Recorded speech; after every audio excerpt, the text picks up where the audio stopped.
Ibu pernah dengar doa, ya Allah berkahi umurku kan? Bukan ajal. Ajal dengan umur itu beda. Apa artinya ajal? Ya.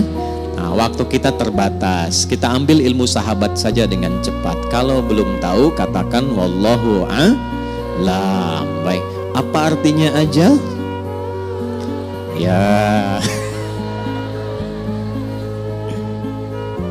Mau dapat ajal? Pasti. Udah kenceng diralatnya. Pasti. Baik, pasti. Baik. Ajal itu pada mulanya, pada asalnya itu yang kita sebut dengan usia, batas kehidupan. Ajal itu batas kehidupan. Jadi usia itu kalau dibawa ke bahasa Qur'annya atau bahkan bahasa Arab standar, itu asalnya namanya ajal. Setiap kita itu kan ada ajalnya, ada batas usianya. Dalilnya coba diambil satu saja, Quran surah ke-7 ayat 34 misal. Ya, Quran surah ke-7 Al-A'raf ayat 34. Walikulli ummatin ajal. Fa idza jaa ajaluhum la yastakhiruna sa'atan wa la yastaqdimun. Setiap umat, bukan satu dua orang saja. Semua yang menjalani kehidupan di bumi itu punya batas usia. Kenapa ditekankan kata ajalnya? Untuk memberi kesan bahwa kehidupan di dunia ini tidak abadi.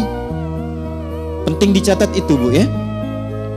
Kehidupan di sini tidak abadi, akan ditinggalkan. Karena itulah ketika ditinggalkan, diumumkan kan, telah meninggal dunia. Nah, artinya ajal telah tiba.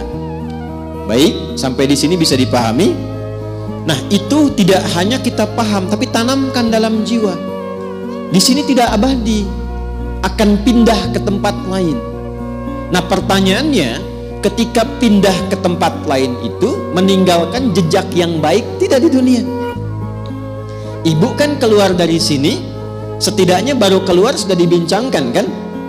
Masya Allah, jamaahnya rapi, tertib, gak ada sampah ketika selesai kajian.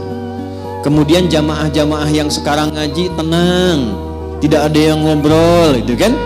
Nah, itu jejak kebaikan yang ditinggalkan. Karena itulah sebelum meninggalkan dunia ini, selain mencari bekal ke tempat baru, kita diberikan bimbingan oleh Allah dan Rasul untuk meninggalkan kenangan-kenangan yang baik, yang kalau diikuti jadi pahala, Bu. Jadi itulah indahnya dalam Islam. Datang baik-baik, pulang pun baik. Karena itu saat datang kan disambut senyuman kan? Ini kan kejadian luar biasa sebagai isyarat. Bayi lahir, bayinya nangis. Kok bisa orang yang menyambut senyum? Ya? Ada nggak ketika bayinya lahir misalnya yang lain, ada yang menertawakan, yang meledek, mencela, rata-rata senyum. Tapi ketika meninggalkan, dibalik. Kita yang tersenyum, orang yang menangis. Kenapa? Karena kita bahagia meninggalkan jejak-jejak kebaikan, dan orang merasakan sedih karena kehilangan kebaikan itu yang dirasakan saat sedang dibersamai oleh orang baik itu. Nah, cara mengisi ajal supaya baik itu yang disebut dengan umur namanya.